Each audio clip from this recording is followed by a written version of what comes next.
Welcome back, everyone. We're switching gears a bit today for our deep dive Yeah, we're heading down south to Shoal Creek, Alabama, to be exact. to a place that honestly sounds like something straight out of a movie. We're talking 54,000 square feet. A French chateau. Limestone, stucco, you name it. Oh, and did I mention the guitar-shaped driveway? Yeah, that's Chateau Montagel. It's a story of, well, kind of spectacular success and a little bit of real estate caution, all wrapped up in one. Absolutely. A $26 million estate that ended up selling for, well, let's just say a lot less. A cautionary tale about the luxury market, perhaps? Especially when you're dealing with a property as unique as this one. Right. It's not your average house flip, that's for sure. So who built this place? And more importantly, what happened? Well, that's what we're here to figure out. We've got a stack of articles, research all about Chateau Montagel. And you, dear listener, are clearly here for the real estate drama. And there's a lot of it. A healthcare tycoon, financial troubles, a string of auctions that could make a seasoned real estate agent sweat. Okay, I am hooked. So let's start at the beginning. Who's the mastermind behind this chateau? That would be Larry House, the former CEO of Med Partners. Back in the 90s, this guy was on top of the world. Med Partners, huge healthcare company. And House, he had this vision for Chateau Montagel, a symbol of his success. Ah, I see. The ultimate I made it statement. Exactly. So what went wrong? How did this dream home turn into a real estate cautionary tale? Buckle up. In 1997, Med Partners took a massive hit. We're talking an $821 million loss. Whoa. That's like, what, the entire GDP of a small country? Pretty much. House ended up resigning and, well, the pressure on his personal finances. I can only imagine. Suddenly, a 54,000 square foot chateau doesn't seem so manageable. Not really, especially when you think about the property taxes alone on something like that. Yikes. So what happened to the chateau? Did he try to sell it quietly, under the radar? Not quite. Chateau Montagel's journey through the market was far from quiet. It was a spectacle, a series of auctions that grab attention from everyone. Luxury real estate fans, media, you name it. Okay, spill the tea. Tell me about these auctions. Were there bidding wars? Real estate tycoons circling like sharks? Well, the first auction was back in 2003, right after House stepped down. Asking price, a cool $26 million. No takers. Seriously? You'd think someone would jump at that. Was it the price, or was there something else going on? It's rarely just about the price tag when you're in this league. You're buying a lifestyle, and that comes with some serious upkeep. Right, property taxes, staff, probably a whole landscaping crew for those grounds. It adds up fast. Exactly. So the pool of buyers who can not only afford the house but also keep up with all that is already pretty small. Okay, that makes sense. So what happened next? Did they lower the price? Oh, they did. In 2006, Chateau Montagel was back on the market, $14.9 million. A 50% drop? That's wild. Someone must have snatched it up at that price, right? Nope, still no luck. Market just wasn't biting, even at what seemed like a steal. So the chateau just sat there, empty, for years. That's kind of sad. Well, empty might be pushing it, likely still maintained, but yeah, without, life in it, it must felt a bit like a gilded cage. Okay, so we've got this luxury property on the market for years. The price keeps dropping. What finally happened? Fast forward to 2017, and bam, Chateau Montagel's back on the auction block, asking price.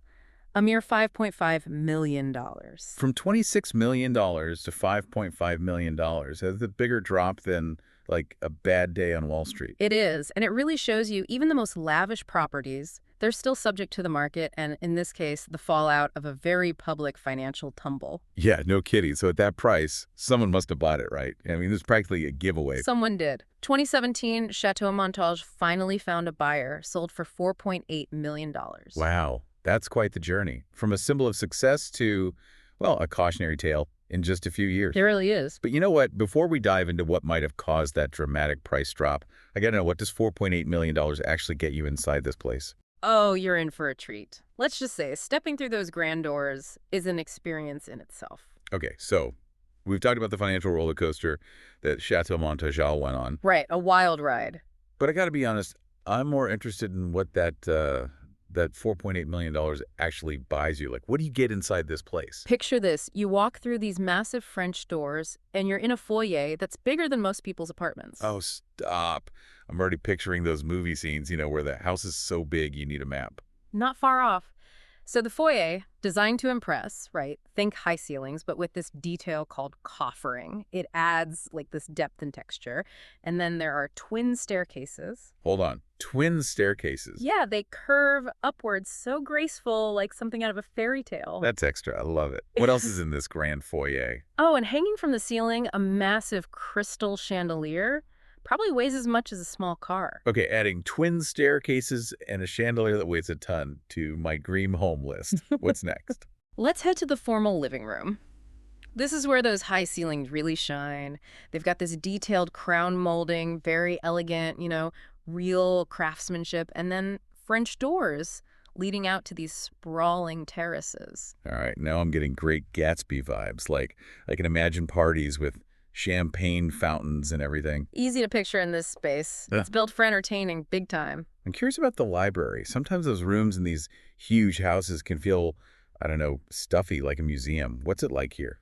The library at Chateau Montagel is actually described as warm, inviting even. Oh, that's nice. Yeah, they've got this rich wood paneling covering the walls. It creates this cozy feeling almost. And of course, there's a fireplace, perfect for, curling up with a good book. Okay, that's a library I can get behind. It's like they managed to balance the whole grandeur thing with actual comfort. Exactly. A touch of that lived-in charm, right? You need that in a real luxury home. Absolutely. Okay, let's talk kitchen.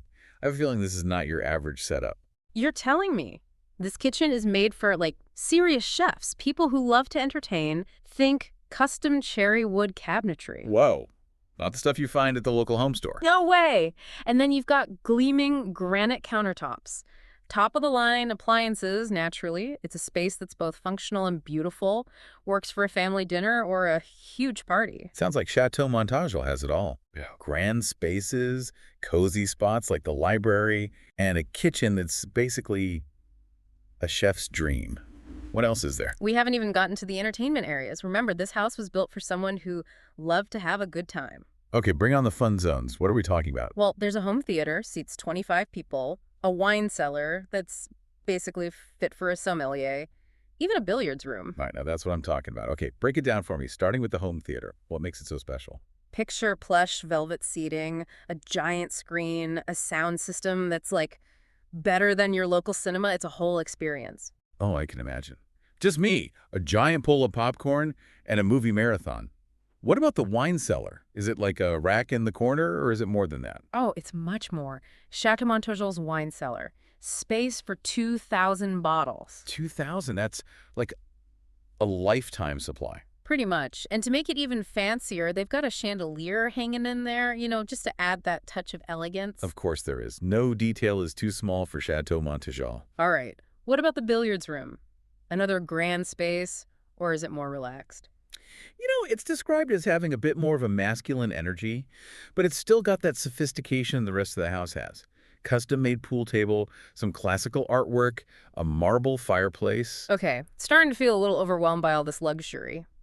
Maybe we should escape to the bedrooms for a minute. Those are probably not just a bed and a nightstand, right? You are so right. The master suites at Chateau Montagel, they're each 3,500 square feet. And 3,500 square feet. For one bedroom, that's bigger than my whole apartment.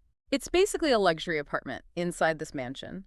You've got fancy furnishings, walk-in closets that are the size of a store, and panoramic views. Wow. Okay, what about the bathrooms? Are we talking standard tubs and showers, or is there more? Get ready. The master bathrooms are basically spas, marble floors, jacuzzi tubs, and they're placed under these arched windows and the vanities.